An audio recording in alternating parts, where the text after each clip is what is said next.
Hi friends, hello everyone. ઘઉં ફાડા હોય તેમાંથી આપણે ઓરમું બનાવવું હોય તો આપણે બનાવી શકીએ છીએ. તો ચાલો આપણે તેની રેસીપી જોઈએ. એકદમ સ્વાદિષ્ટ ઓરમું બને છે અને મહેમાન આવે ત્યારે આપણે મીઠાઈ તરીકે પણ આપણે પીરસી શકીએ છીએ રવાની જો. તો ચાલો આપણે રેસીપી શરૂ કરીએ. ઘઉં ફાડા હતા તેને પહેલાં આપણે કુકરમાં બાફી લીધા છે. હવે એક લોયામાં ઘી ગરમ મૂકીશું.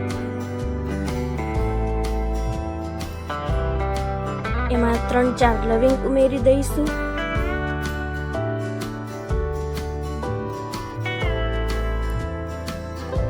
ત્યારબાદ બાફેલું ઓરમું હતું તે બધું આમાં એડ કરી દઈશું.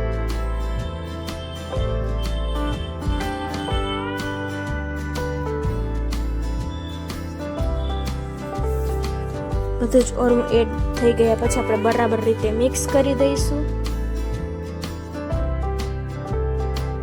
હવે આપણે તેમાં ખાંડ ઉમેરીશું. જેટલું તમારે મીઠું કરવું હોય તેટલી ખાંડ તમે એડ કરી શકો છો. હવે બધું જ બરાબર રીતે મિક્સ કરી લઈશું.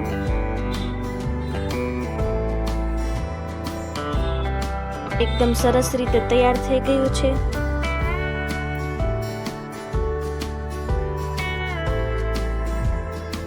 હવે આપણે જેનાથી ગાર્નિશિંગ કરવું હોય તેનાથી કાજુ અને બદામથી આપણે ગાર્નિશિંગ કરી દઈશું. દ્રાક્ષ પણ એડ કરી શકો છો. સુકાઈ ગયેલી ત્યારબાદ ટોપરાનું ખમણ એડ કરીશું સર્વ કરવા માટે. ઓરમું એકદમ તૈયાર થઈ ગયું છે. મહેમાન આવ્યા હોય ત્યારે આપણે આ રેસીપી ટ્રાય કરી શકીએ છીએ. એક વખત ટ્રાય કરજો અને પછી મને કમેન્ટમાં કહેજો કે આ રેસીપી તમને કેવી લાગી. જો વિડીયો ગમ્યો હોય તો વિડીયોને એક લાઇક કરી દેજો અને ફ્રેન્ડ્સ સાથે વધુમાં વધુ શેર કરજો. નવા વિડીયોઝ જોવા માટે યુટ્યુબ ચેનલને સબસ્ક્રાઈબ કરી નાખજો. Thank you.